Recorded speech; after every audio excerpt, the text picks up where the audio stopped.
Hello, കുറേ നാൾക്ക് ശേഷം ഞാനൊരു മിനി വ്ളോഗായിട്ട് വന്നിരിക്കുകയാണ്. ഇത് ഇന്നലെ കൊടകര ഷഷ്ടിയായിരുന്നു. അതിന് പോയതിൻ്റെ ക്ലിപ്സാണ് കേട്ടോ.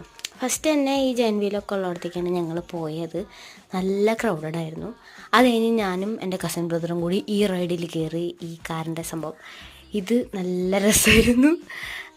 അത്ര സ്കെയർ ഒന്നും ആയിരുന്നില്ല, പക്ഷെ നല്ല രസമായിരുന്നു. അത് കഴിഞ്ഞിട്ട് ഞങ്ങൾ മറ്റേ വഞ്ചി പോലെ ഇരിക്കുന്ന ആ സാധനത്തിലും കൂടി കയറി കേട്ടോ. വേറെ ഒന്നിലും ഞങ്ങൾ കയറിയില്ല. ഇതിലും കൂടി ഞങ്ങൾ കയറി. അത് കഴിഞ്ഞ് പിന്നെ ഞങ്ങൾ മാമേൻ്റെ ഒരു റിലേറ്റീവിൻ്റെ വീട്ടിൽ പോയി. പിന്നെ അവിടെ നിന്ന് ആദ്യം വെള്ളമൊക്കെ കുടിച്ചു. പിന്നെ അവിടെ നിന്ന് തന്നെ ഞങ്ങൾ ഡിന്നറും കഴിച്ചു. അത് കഴിഞ്ഞ് ഞങ്ങൾ തിരിച്ചു പോരുന്ന വഴിയായിരുന്നു അമ്പലത്തിൻ്റെ ഫ്രണ്ടിൽ കൂടെ പോകുന്നത്.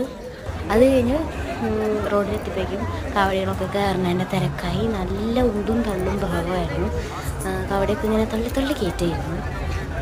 അപ്പോൾ ഞങ്ങൾ അധികം നേരം അവിടെ നിന്നില്ല. എല്ലാ കാടും കയറാൻ മുന്നേ ഞങ്ങൾ പോന്നു.